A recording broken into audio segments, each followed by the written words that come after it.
Bismillahirrahmanirrahim. This is Nursing Talk with Mathar. Welcome back to my channel. Today we will talk about the quizzes. ठीक है, जो रह गए थे, एक था नर्सिंग प्रोसेस का, एक था क्रिटिकल थिंकिंग स्किल्स का। ठीक है, तो आज हम वो करेंगे। फिर उसके बाद दूसरी वीडियो जो है वो मैं अपलोड कर दूँगा तीसरे चैप्टर के लेक्चर का। ठीक है, सो अपनी जो क्वेश्चंस है, जो कुछ भी है, वो आप कमेंट्स में मुझे बता दीजिएगा।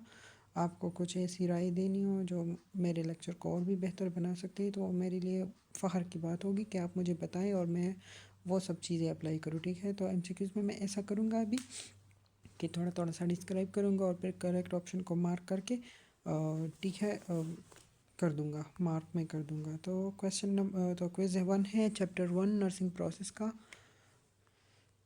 सो क्वेश्चन नंबर 1 है कि the nursing process is best defined as. एक है कि मेडिकल रिकॉर्ड फॉर ट्रीटमेंट, एक है dynamic and systematic approach to patient care. तो हमने जो है वो स्लाइड्स में हमने स्लाइड्स में पढ़ा भी था कि हमारे पास नर्सिंग प्रोसेस जो है वो एक डायनामिक और सिस्टमेटिक अप्रोच है पेशेंट केयर के लिए। तो सेकंड ऑप्शन हमारे पास करेक्ट है। ठीक है, दूसरा है कि which organisation accepted the nursing process for clinical practice. तो हम जब स्लाइड्स में जाएं तो वहाँ पे लिखा था कि अमेरिकन नर्सिंग एसोसिएशन ऑर्गेनाइजेशन ने एक्सेप्ट किया था नर्सिंग प्रोसेस क्लिनिकल प्रैक्टिस के लिए। तो ये हमारे पास ऑप्शन सी है, ANA, अमेरिकन नर्सिंग एसोसिएशन। ये वाला एब्रीवेशन आप अपने साथ याद रखें कि ANA stands for American nursing association. ठीक है, नंबर थर्ड है कि the primary purpose of the nursing process is. तो नर्सिंग प्रोसेस का प्राइमरी पर्पस यही था कि हम क्लाइंट्स के हेल्थ प्रॉब्लम को आइडेंटिफाई करें और फिर उनको मैनेज करें। तो option B is the correct.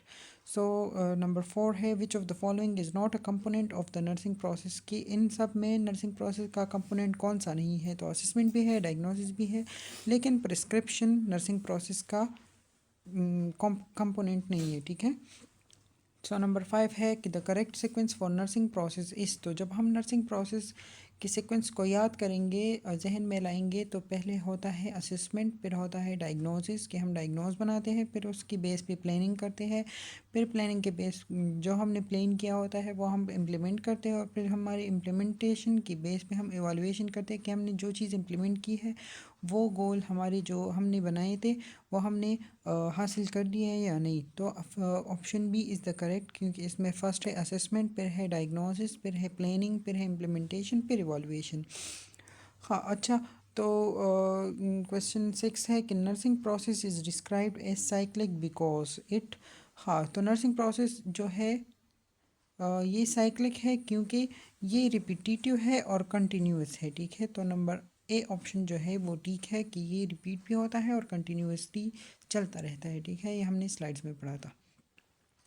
Number 7 है कि which characteristic emphasises focus on patient needs. कि कौन से करेक्टरिस्टिक जो है वो पेशेंट नीड्स पे एम्फेसाइज करते हैं, उसी पे मुनहसर रहते हैं। तो ऑप्शन सी जो कि है क्लाइंट सेंटर्ड, कि हम क्लाइंट सेंटर्ड केयर प्रोवाइड करते हैं, क्योंकि इसमें हमारे पास पूरा जो फोकस होता है वो क्लाइंट पे ही होता है। ठीक है, तो पेशेंट पे जब हमारे पेशेंट नीड्स पे फोकस होगा तो हमारे पास क्लाइंट सेंटर्ड केयर होगा।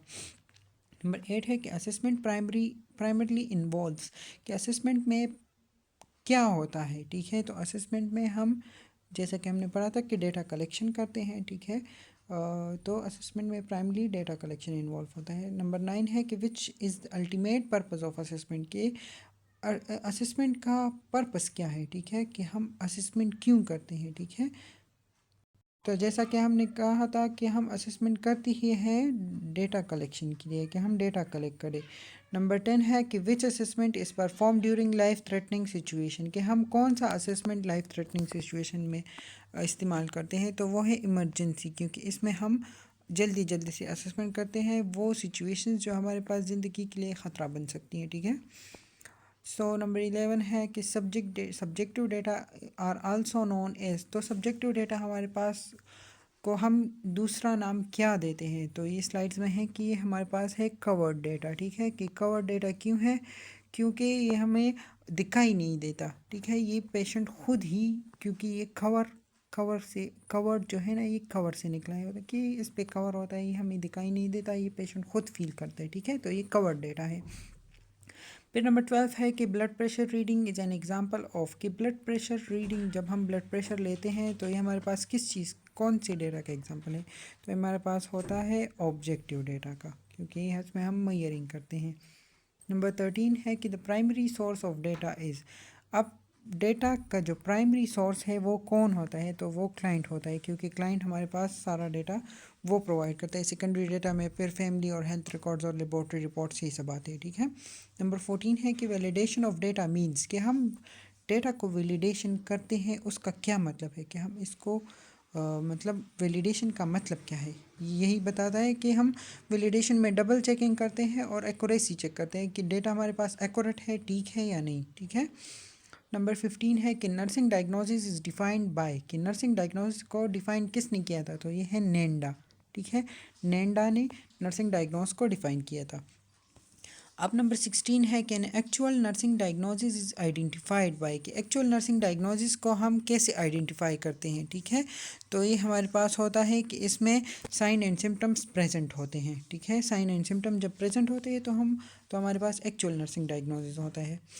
नंबर 17 है कि risk for infection is an example of, अब ये हमारे पास डायग्नोसिस के एग्जांपल है कि ये रिस्क फॉर इन्फेक्शन कौन सी वाले एग्जांपल में आता है, तो ये तो नाम से ही जाहिर है कि ये रिस्क डायग्नोसिस के लिए, ठीक है। नंबर 18 है कि nursing diagnosis has how many components, कि नर्सिंग डायग्नोसिस के कितने कंपोनेंट्स होते हैं, तो नर्सिंग डायग्नोसिस के हमारे पास 3 कंपोनेंट्स होते हैं। 3 कंपोनेंट्स होते हैं, वो 3 कंपोनेंट्स क्या है कि प्रॉब्लम है, इथियोलॉजी है एंड साइन सिम्टम्स है, ठीक है। अब PES फॉर्मेट इंक्लूड्स, तो इसमें प्रॉब्लम है, इथियोलॉजी है एंड साइन एंड सिम्टम्स है, ठीक है। तो ये फॉर्मेट इसको कहते हैं। Aetiology in nursing diagnosis refers to, जैसा कि हमने कहा था कि कॉजेटिव फैक्टर्स को हम इथियोलॉजी कहते हैं, तो इथियोलॉजी को हम काजेस भी कहते हैं, ठीक है।